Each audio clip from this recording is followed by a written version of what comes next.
Meanwhile, Illinois Governor J.B. Pritzker delivering a tough assessment of his own party as Democrats are trying to find their footing with a look ahead to 2028.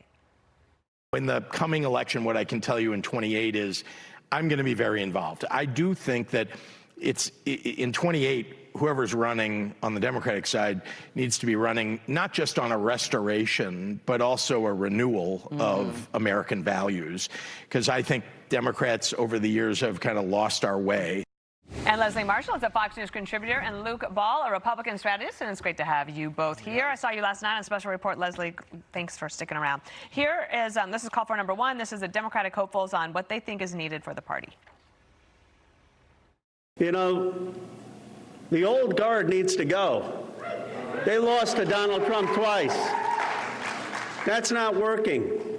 I'm tired of the recycled faces.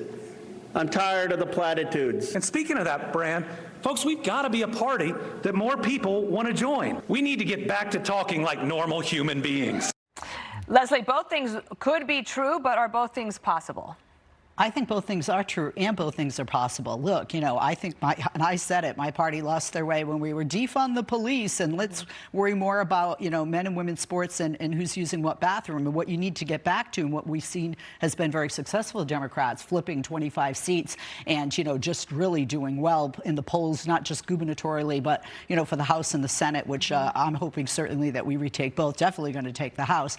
You know, we have to do what a lot of these grassroots movements have done. I mean, whether you like them or not, Mamdani did it here in New York. What did they do? What do you, the voter, want? What is important to you?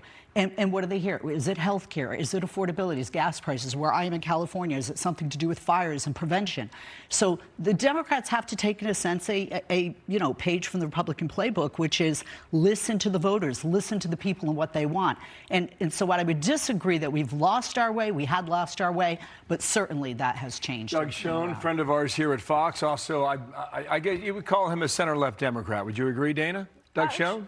No, probably, yes. Yeah, okay. As the goalposts have shifted. Yeah, indeed, they've shifted. Far-left Democrats, he writes at Fox Digital, keep saving Republicans from themselves, from Maine's Graham Plattner to Michigan's Abdul El-Sayed. Radical candidates risk alienating moderate voters. I think the question is within the party itself, which way they're going to choose. And there's a big rally today for the DSA here in New York. Yeah, within the party themselves, 44% of Democrats are dissatisfied with the direction their own party is going. Nationally, they're polling at 26% popularity. And by the way, Pritzker is polling at like 4% for the Democrat contenders. So I think the hantavirus is polling a little bit higher among the American people than the Democrat Party is right now. And unfortunately, too many people have shifted the goalposts, as you said, Dana. They have moved further to Democrat socialism, and you alluded to Mamdani having a lot of popularity among the younger voters, and some of them do feel as if America has not worked out well for them. But the answer is not Democrat socialism. In my opinion, that is lazy politics because it is so nearsighted. You don't see the ramifications further down the line. It kills all sorts of incentives. It completely squashes any sort of free market enterprise, which, by the way, government has never outpaced the free market, and it's never going to.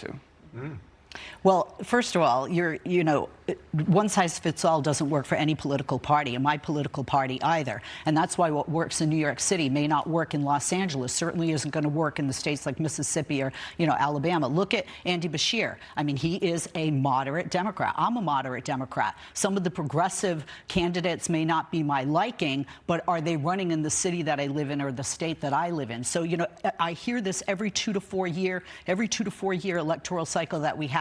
Oh, the party's pulling farther and farther left. It is sometimes, and sometimes it is successful. But again, one size does not fit all. So you have some really even right-leaning Democrats, certainly moderate centrist Democrats, and then far-left progressives. All of us can be under the Democratic platform, and we've seen that to be successful. So just in the remaining time we have, let's give the former president a little bit of due. It's a big day for President Obama. Here's what he said about going from president to post-presidency.